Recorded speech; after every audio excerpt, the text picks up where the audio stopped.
Bro hi sister praise lot. இவ்வளோ நாள் wait பண்ணிட்டீங்கல்ல, கொஞ்ச நாள் வெயிட் பண்ணுன்னு சொல்லி ஆண்டவர் சொல்றாரு. வெயிட் பண்ணுற அந்த டைம்ல இந்த பிரசங்கி புத்தகத்தை ஃபுல்லாக படிங்க. சாலமோன் ஆண்டவர் அதிகமாக ஞானத்தை கொடுத்த ஞானவான் அவர் தான். ஓகே, அவர் எழுதியிருக்காரு, அல்டிமேட்டாக எழுதியிருக்காரு. அந்த பிரசங்கி புத்தகத்தை ஃபுல்லாக டைம் இருக்கும்போது படிங்க. ஆனால் இன்னைக்கு ஆண்டவர் உங்ககிட்ட பேச போகிற வார்த்தை வேற மாதிரி இருக்க போது, எல்லாமே மாறப்போகுது.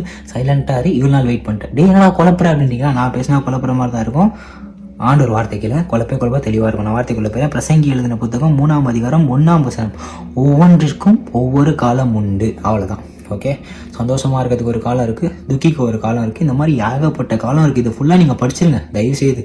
ஓகே, ஒருவேளை இன்றைக்கி நீங்கள் துக்கமாக இருந்தீங்கன்னா உங்களுக்கு துக்கம் சந்தோஷமாக மாறும், ஆனந்த கழிப்பாக மாறும். வாட் எவர், அதாவது எது ஆகாது, எது முடியாது, எது நடக்காது, இதெல்லாம் நடக்குமா அப்படின்ற ஒரு கவலை, கஷ்டம், கண்ணீரோடு இருந்தீங்கன்னா எல்லாமே மாறப்போகுது. எல்லாத்துக்கும் ஒரு காலம் இருக்கும். இன்றைக்கி இந்த காலத்தில் இருக்கீங்கல்ல, உங்கள் காலம் வேறு மாதிரி மாறப்போகுது. நான் சொல்ல ஆண்டவர் சொல்ல இந்த பிரசங்கி புத்தகத்தை ஃபுல்லாக படிச்சிங்கன்னா உங்களுக்கு ஒரு தெளிவு பயங்கரமாக கிடைக்கும். ஓகே, எனக்கு ரொம்ப பிடிச்ச புக்கு.